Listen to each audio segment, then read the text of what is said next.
As três mentiras que te contaram sobre a engenharia elétrica. Olá, meu amigo engenheiro eletricista. Meu nome é Vitor Cittadini, eu sou engenheiro eletricista, perito judicial há mais de 5 anos, perito criminal oficial e também sou docente de uma pós-graduação de engenharia de avaliações e perícias e autor da formação em perícias judiciais elétricas, uma formação que visa aí ensinar perícias judiciais no campo elétrico para engenheiros eletricistas. E nesse vídeo eu quero comentar sobre essas três mentiras que te contaram sobre a engenharia elétrica. A primeira delas é uma questão fundamental na minha carreira e acredito que na carreira de muitos engenheiros eletricistas que tiveram sucesso, que é a questão da escrita. Me falaram em determinado momento que o engenheiro eletricista não precisa saber escrever. E aí, né, analisando, pensando, a escrita é o que diferencia nós de outros animais, é um dom divino, o dom do verbo, né? É algo que foi dado somente para o ser humano. E na engenharia, tudo vira documento. Um projeto elétrico precisa de um memorial descritivo, um laudo pericial, né, depois de uma perícia, um relatório técnico de vistoria, tudo vai sendo documentado, alguns com mais repetição de palavras, com uma estrutura mais repetitiva, outras nem tanto, como um laudo pericial, por exemplo. E isso tudo faz com que a escrita para nós engenheiros eletricistas seja muito importante, né? Então o pessoal fala, faz inglês, né? Seja fluente em inglês e acaba esquecendo um pouquinho do próprio português, a língua nativa aqui do nosso país. Então, devemos aí nos concentrar em aprender também a linguagem escrita, essa linguagem básica, focar no básico um pouquinho, depois a gente expande aí para as outras é, oportunidades e línguas que a gente tem que estudar também. Obviamente, o inglês é muito importante, abre bastante portas, mas o português costuma fechar muitas portas se ele não for bem feito desde o início. E para nós, engenheiros eletricistas, ele é muito importante, né? Quando eu trabalhava de suporte técnico, fazia tutoriais, ensinar os clientes a fazer determinado procedimento que é necessário, enfim. A escrita é sim muito importante na nossa área.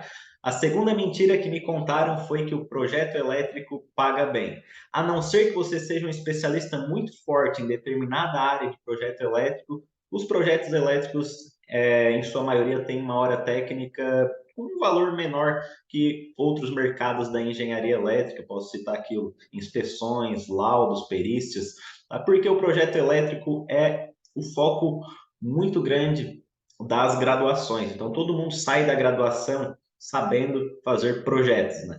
O projeto elétrico também é ensinado, né, não com tanta profundidade, eu acredito, mas nas graduações de engenharia civil, nas graduações de arquitetura e os eletrotécnicos também, né, são permitidos eles fazerem projetos. Então, e a maioria deles, né, tem mais representatividade, tem mais eletrotécnicos, tem mais engenheiros civis, tem mais arquitetos que nós, engenheiros eletricistas. Então, esse mercado acabou sendo invadido por esses outros profissionais que estão realizando aí os projetos elétricos e geraram uma concorrência muito forte nesse segmento e o preço, como a gente tem uma concorrência muito forte, tende a cair na hora técnica desse serviço oferecido por nós. Então, eu tentei atuar depois que eu entrei no meu primeiro trabalho, né? Uma forma de complementar minha renda com projetos elétricos, até consegui fazer alguns projetos, mas me sentia desvalorizado, me sentia que precisava atender várias exigências que iam mudando ao longo do tempo, fazendo eu perder muito tempo de trabalho, e isso diminuía ainda mais a hora técnica, a valorização desse trabalho. E por último, né, a outra mentira é sobre sair da graduação ganhando o piso salarial. Para mim, inclusive, falaram que eu sairia da graduação ganhando R$ 5.000. Na época, era 2010, quando eu comecei no início de 2010 a fazer a graduação de engenharia elétrica, me falaram que eu iria sair da graduação com no mínimo R$ 5.000. Eu acreditei nisso, mas eu saí, na verdade, foi desempregado, né? Eu tentei muito me esforçar no lugar onde eu estava trabalhando, que era uma empresa de softwares elétricos. Eu era suporte técnico ali, tentei ser efetivado, digamos assim, nesse estágio, mas era uma época de crise também, me esforcei bastante, acabei não sendo efetivado na época, talvez não tivesse aquela mentalidade que eu tenho hoje, que seria bem importante, né? Mas a gente vai aprendendo, a vida também é uma grande escola, e aí eu fui indicado, mesmo não sendo efetivado, tinha um funcionário lá que me indicou para uma empresa de projetos elétricos e eu fui fazer a entrevista nessa empresa de projetos elétricos. Eu sabia mexer no software para fazer os projetos elétricos, inclusive dava suporte para esse software, né?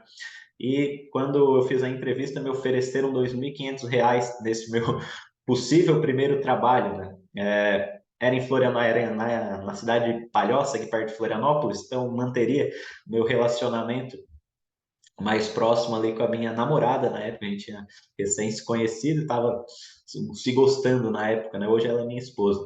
E era uma oportunidade de eu ficar perto, mas essa proposta de R$ 2.500 eu analisei ali com calma, com frieza e me senti até, de certa forma, ofendido na época, né? E perguntei ainda se era possível crescer lá e ganhar o piso algum dia, se eu me esforçasse muito e crescesse naquela empresa.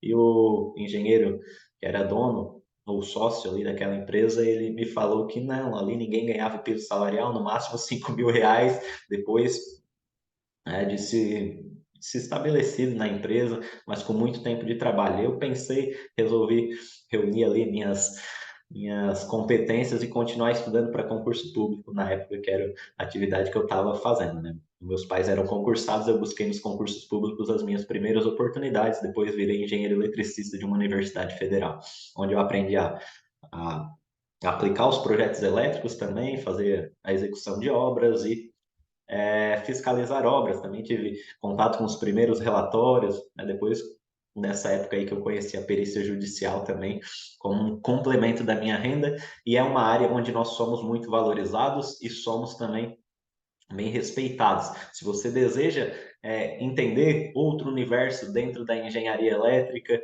além dos projetos elétricos, te convido a conhecer o canal aqui da Elétrica Forense, onde eu falo sobre perícias judiciais elétricas, sobre as minhas vivências, sobre algumas dicas para engenharia elétrica. Aproveite todo o conteúdo que é disponibilizado aqui no canal. Se esse vídeo foi útil para você, deixe um like, se inscreva aqui no canal da Elétrica Forense e eu aguardo você em um próximo vídeo.